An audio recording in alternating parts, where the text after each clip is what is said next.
Perkenalkan, nama saya Dewi Fortuna Halim dengan NIM 2414011066. Hari ini saya dengan teman saya, satu partner saya, yang bernama Christine, kami akan menjelaskan tentang soal UTS, Lab PDS, Lab 5, dan kami berkelompok di kelompok 8.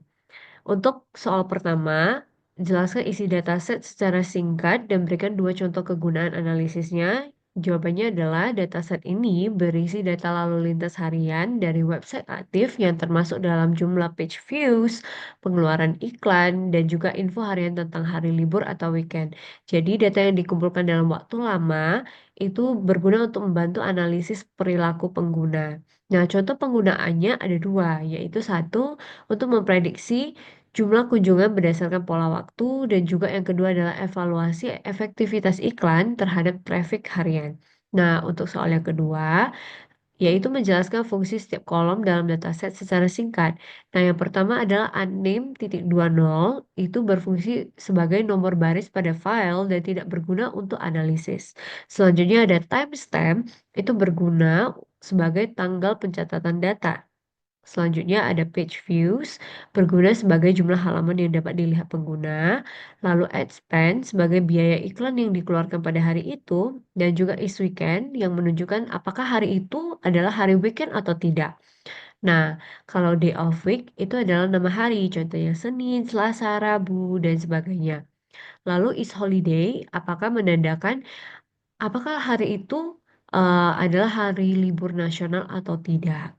Nah, selanjutnya di nomor ketiga akan disebutkan tipe data dari setiap kolom dan dibuktikan dengan menampilkan output kode Python. Nah, berdasarkan outputnya, unnamed itu dis- disebutkan sebagai tipe data integer.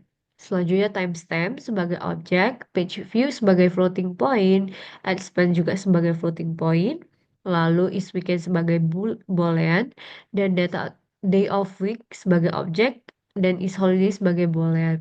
Nah, di sini dapat kita lihat dari codingan Python-nya, output yang dihasilkan sama dengan yang dituliskan di atas.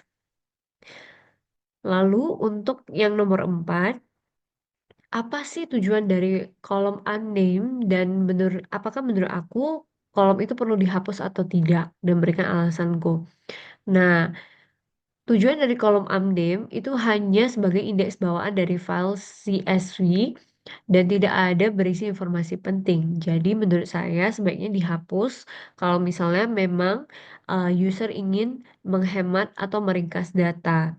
Nah, lalu nomor 5, apakah ada data yang kosong atau missing value? Jika ada, tampilkan kolom mana saja yang terpengaruh. Nah, kebetulan dalam case ini tidak ada missing value, yaitu semuanya nol. Dan ini dibuktikan dengan codingan Python juga bisa dilihat di sini semuanya nol. Jadi tidak ada data yang terpengaruh. Lalu selanjutnya untuk nomor 6, buang kolom atau baris yang tidak diperlukan dan simpan di fclean dan bandingkan jumlah baris dan kolom sebelum dan sesudah pembersihan.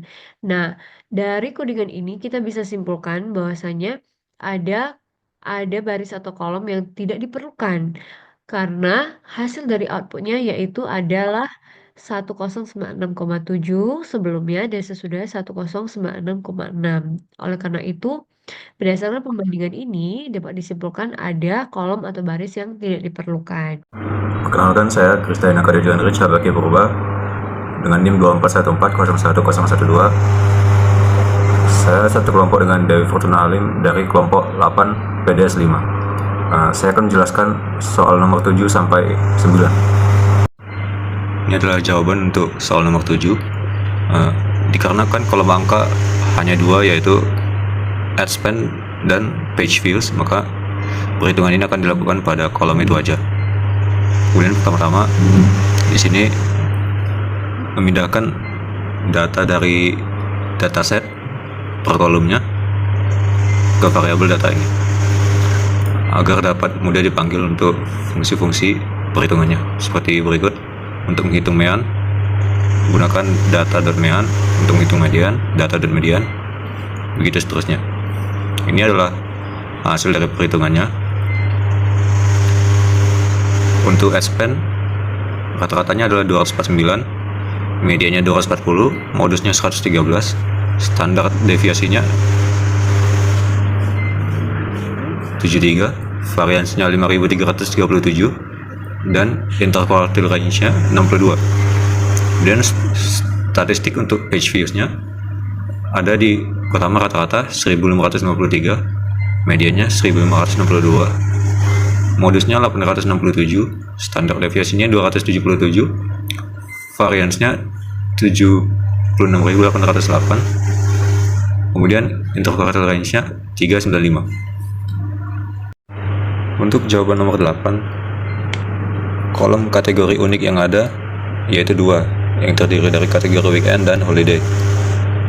Untuk distribusinya, pada kategori weekend 71,36% false dan 28,64% true, yang berarti 71,36% datanya terekam saat tidak weekend dan 28,64%-nya terekam saat weekend. Kemudian distribusi pada kategori holiday 98,9% false dan 1,1% true, yang berarti 98,9% data terekam saat tidak hari libur dan 1,1%-nya terekam saat hari libur. Nah, berikut kode Python yang saya gunakan untuk mencari data dari kolom kategori unik dan kemudian menghitung persentase dari distribusinya. Berikut adalah hasilnya. Untuk nomor 9, berikut 5 kesimpulan dari hasil visualisasi data yang telah saya buat. Yang pertama itu biaya iklan padat di sekitaran 200-300, seperti yang dilihat dari visualisasi data berikut yang berupa histogram. Kemudian yang kedua, jumlah pengunjung harian mengalami trafik yang tidak stabil, namun mengalami peningkatan dalam rentang 3 tahun. Seperti yang kita lihat di sini, trafiknya tidak stabil, naik turun, tapi selama rentang 3 tahun mengalami peningkatan trafik dari yang 1000-an menjadi 2000-an. Kemudian yang ketiga, biaya iklan tidak berpengaruh dalam rasio tetap dengan trafik pengunjung. Seperti yang bisa dilihat di sini, saat lonjakan biaya iklan tinggi, belum tentu jumlah pengunjung langsung tinggi.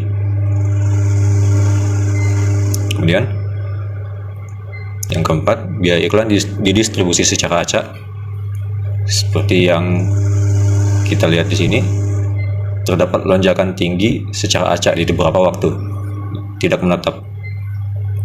Kemudian yang kelima, banyak lonjakan tinggi di biaya iklan pada awal berjalannya web, karena yang trafik yang diperoleh stagnan. Seperti yang kita lihat di sini, dari tanggal segini sampai segini terdapat 3 lonjakan tinggi di biaya iklan, namun trafik yang diperoleh hampir stagnan atau tidak mengalami peningkatan yang pesat. Tetapi seiring berjalannya waktu, lonjakan tinggi di biaya iklan semakin berkurang karena trafik yang diperoleh mulai berkembang. Seperti yang kita lihat di sini, seiring berjalannya waktu, lonjakan tinggi di biaya semakin berkurang karena trafik yang diperoleh sudah mulai berkembang, sehingga hanya perlu maintenance dengan baik. Kira-kira itu kesimpulan yang dapat saya ambil dari hasil visualisasi data. Kemudian ini adalah penjelasan nomor 10 dari saya. Dengan X bernilai 1204 dikarenakan NIM 3 digit terakhir NIM saya adalah 12. Kemudian ini adalah kodenya, dimana weekend dinilai sebagai true dan weekday dinilai sebagai false. Kemudian ini adalah fungsi variabel tempat untuk menaruh nilai peluangnya. Kemudian seperti yang bisa dilihat, peluang page views lebih besar dari X atau yang bernilai 1204 saat weekend adalah 0,962, dan peluang page views lebih besar dari X 1204 saat weekday adalah 0,847. Dari perbandingan kedua peluang tersebut, saya mengambil kesimpulan bahwa probabilitas jumlah pengunjung halaman di hari weekend lebih besar dibanding weekdays. Ini menunjukkan pengunjung web lebih ramai di weekend dibandingkan weekday. Lalu untuk nomor 10 sendiri dapat dilihat di sini bahwasanya X sama dengan 2122. Itu dari mana? Karena mengikuti rumus di atas nilai X itu sama dengan 1000 tambah 17 kali 3 digit terakhir NIM saya yaitu 066. Jadi 17 dikali 66 ditambah 1000 itu hasilnya sama dengan 2122.